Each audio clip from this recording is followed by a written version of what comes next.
As I got ready to think about, a message for Memorial Day, I realized there's probably a lot of people who have given Memorial Day messages, and I didn't want to just, reiterate some of the memorials. And, when you look in the Bible and when you think about the things that we have as memorials to Jesus, as I talk with the kids, they're pretty ever present in any church you go to, right? We have the crosses. Now, some faiths have the empty cross because we want to pay homage and we want to remember that Christ is out of the tomb. He's no longer on the cross. Some churches have a cross with Jesus on the cross because they want to memorialize what Jesus sacrificed and what he went through for us. We have the communion table, right, which is the memorial to Jesus and the Last Supper. We have a baptismal font. We have a tub where we can baptize people because Jesus told us to do that. But because that's what he instructed us to do. But I started to think about, other memorials and things that we've witnessed in the Bible. And as I started thinking about it, I was like, there are some memorials and some things we see in the Bible that are great, and we want to emulate them and think about them. And then there are things that we read about in the Bible where we go, yeah, that's not the way we should do things. That's not what we want to be as a people. So I have a couple of them that I'm going to talk about. One of the early memorials that we read about in the Bible came way before, Christianity even existed. In fact, it came kind of before the idea of Judaism even existed, because it came at a time before the blessings of Jesus upon Abraham and saying, okay, you're going to be this great nation. In fact, one of them was like literally that day when God said, this is what I'm going to do for you. And that's in Genesis chapter 28. I have that one open because I wanted to read it. This is in verses 16 to 20. It says, when Jacob woke from his sleep and said, surely the Lord is in this place, and I did not know it. And he was afraid and said, how awesome is this place? This is none other than the house of God, and this is the gate of heaven. So Jacob rose early in the morning, and he took the stone that he had put under his head and set it up for a pillar and poured oil on top of it. He called that place Bethel, but the name of the city was Luz. Then Jacob made a vow, saying, if God will be with me and will keep me in this way that I go, and will give me bread to eat and clothing to wear, so that I come again to my father's house in peace, then the Lord shall be my God. And in this stone which I have set up for a pillar shall be God's house, and of all that you give me I will surely give 1/10 to you. I went a little further, I went to 22. It was interesting because this happens right after that Jacob has saying, oh, this is what I'm going to do for you. This is what I'm going to give for you. And this is what's going to become of your people. And so he sets up this pillar. And you would think that's an awesome memorial, right? It's very basic. It's just a rock, right? A rock with some oil poured on it. Slippery rock. But it was a memorial. It was a good memorial. Then we have a bad memorial. And for a bad memorial, I went to Daniel, one of my favorite bad memorials. And I think I have some pictures. There's Jacob pouring oil on the rock. Well, Nebuchadnezzar, right, in Daniel, we hear about King Nebuchadnezzar, and he decides that he's going to build a memorial. He's going to build a memorial to himself, right? And so he builds this awesome statue. And what's interesting about this is my three favorite named people in the whole Bible. They're standing up there, right? Shadrach, Meshach, and Abednego.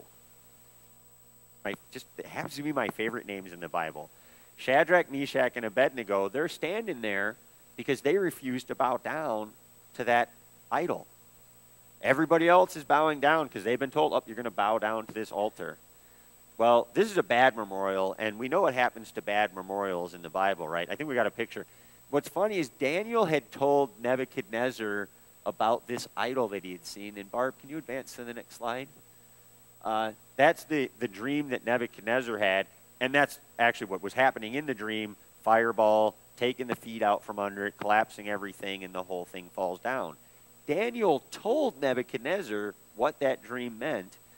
That didn't bother him. Nebuchadnezzar went ahead with his idea of building this idol, having everybody bow down to it. And we know how that turns out because he chucks Shadrach, Meshach, and Abednego into the fiery furnace. Somehow they survive with the fourth person that we hear about, like a son of man, in the fire with them. And the people who die are the people who threw them into the furnace. That's a bad example of a memorial. We have another example. After the Exodus, when the Israelites had been in the desert, they were told when they finally start to get this home and start to build this nation, they're told to build this ark. And God goes through and tells them exactly what the ark is going to be and how it's to be built and what's going to be in it. But I go to Hebrews actually for this because I just think it's important at one point. Because one of the things that we know is in it is manna from the period in the desert.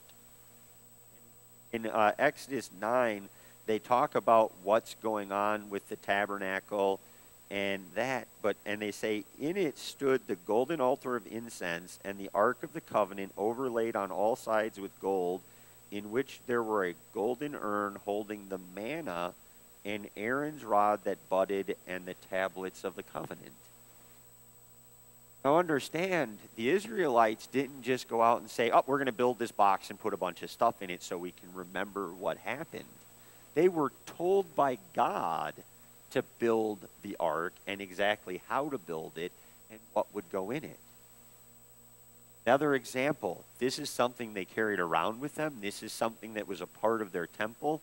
This was a memorial to what they had been through. But this is an example that we would say is a good memorial.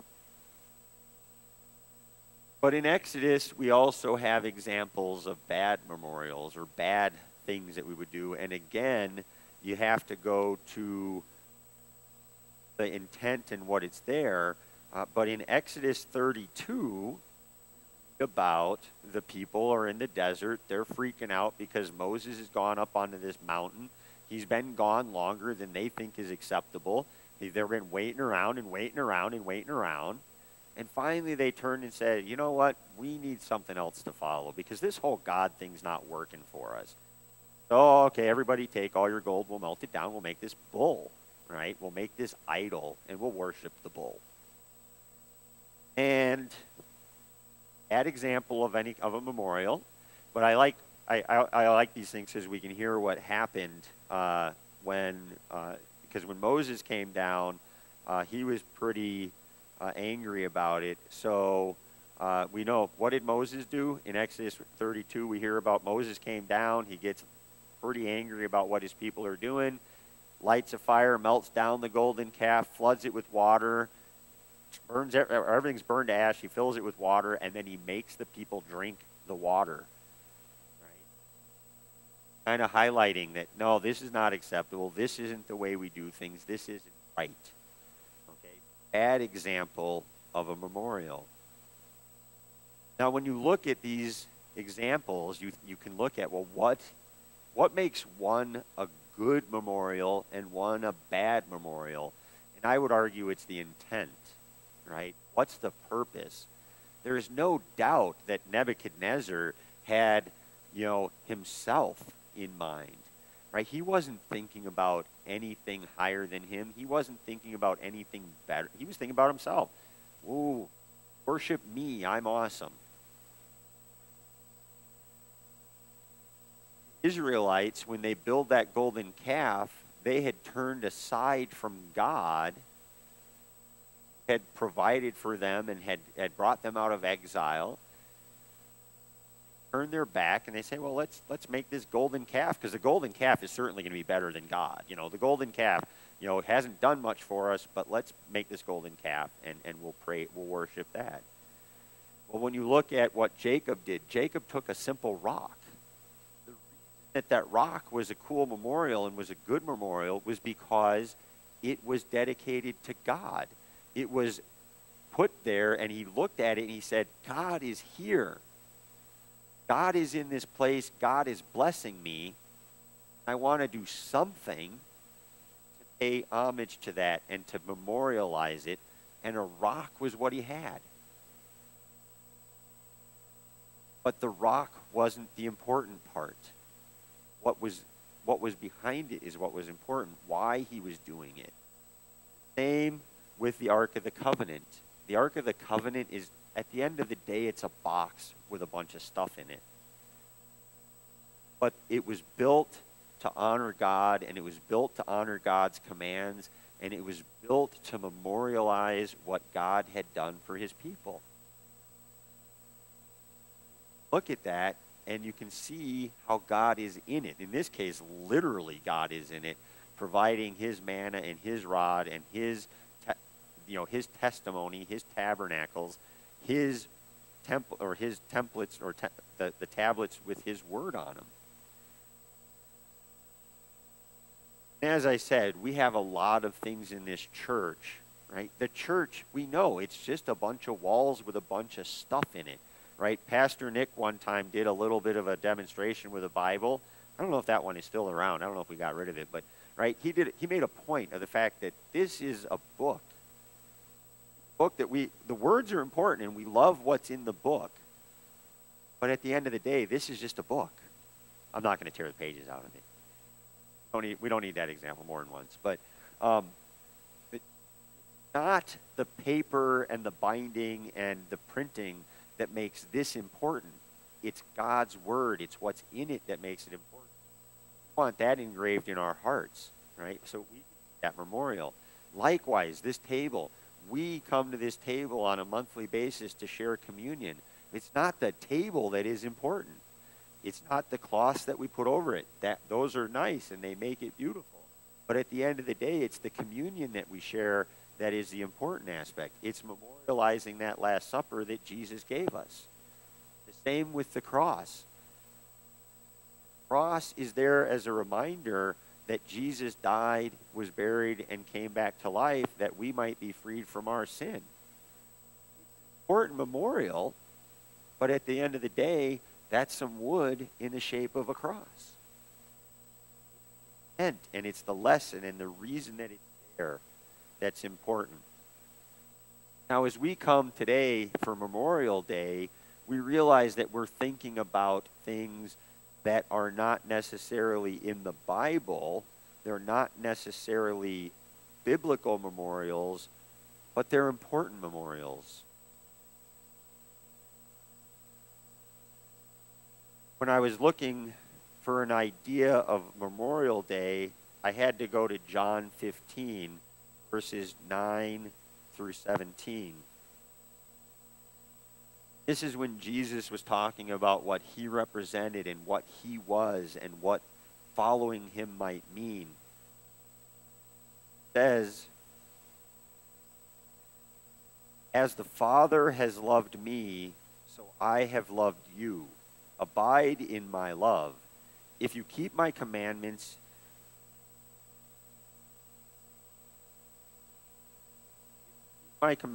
you will abide in my love, just as I have kept my Father's commandments and abide in his love. I have said these things to you, that my joy may be in you, and that your joy may be complete. This is my commandment, that you love one another, as I have loved you.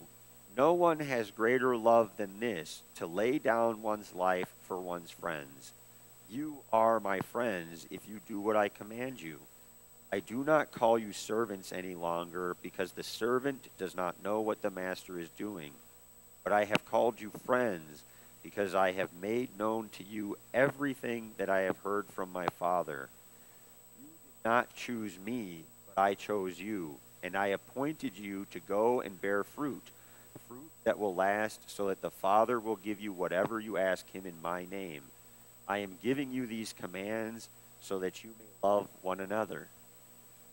Now, the cross is emblematic of that love that Christ had, that he laid down his lives for us. As we celebrate Memorial Day, we think back to those who have done the same thing. We have a lot of memorials. We know if you do a search for memorials, they're all over the place, and they're all memorials dedicated to that concept of laying down one's life for another. I'm only going to put a few up here. The Vietnam Memorial, one that's fairly well known. And I picked the picture that I have here because it not only shows the memorial, but it depicts the friends that this person may have lost. We don't know the stories of every single person in Vietnam, but we know that many people laid down their lives in defense of another. World War II Memorial. Again, a tragic war, something that we hope to never see again, but a memorial dedicated to those lives lost. Some of them, we have the USS Arizona, the memorial in Hawaii, built over a sunken ship, a memorial to those entombed in that ship and never brought back, but memorialized nonetheless. Some of them aren't even in the United States. Normandy, memorializing, I think all you have to do is look at the crosses. Every white dot on there represents a cross, someone who laid down their life in defense of others. Not limited to the military. As I said, we have police memorials. We have memorials to those who lay down their lives every day. Fire first. I think this one is fitting because it shows the grief that might be felt. We know that on 9/11 there were firefighters who rushed into a building that they could have guessed was coming down. Didn't stop them. Had a job to do, and they did it. Likewise, the police. They take a bad rap sometimes, but we know that police officers walk out into the street every day and may be faced with a situation where they have to make a decision between their own lives and that of another. So freely. So for far too little pay, I would guess. And they do so knowing full well that it could be their family grieving as opposed to that of another. They come in and they're willing to lay their lives down, which is exactly what God commanded us to do. And in some cases, they're not even necessarily laying it down for what we would call a friend. They're laying it down for a family in the church. They're laying it down for, someone else they may or may not know, but it's another person for whom they're willing to die. And what greater friendship could you have than to do that? What greater love? And Jesus says there is none. Know that Jesus did that for us, and it's something that we continue to do. I don't know that people, when they're faced with that situation, think, John 15, it says the greatest thing I can do is lay down my life for another. I don't think it's that deep. It's ingrained in them. It's something that simply happens. So you think about ourselves, and what does it mean for us? What does it mean for our lives? Go to Matthew 16, 24 through 26. We can see what Jesus was calling us to do. He said to his disciples, "If any want to become my followers, let them deny themselves and take up their cross and follow me. For those who want to save their life will lose it.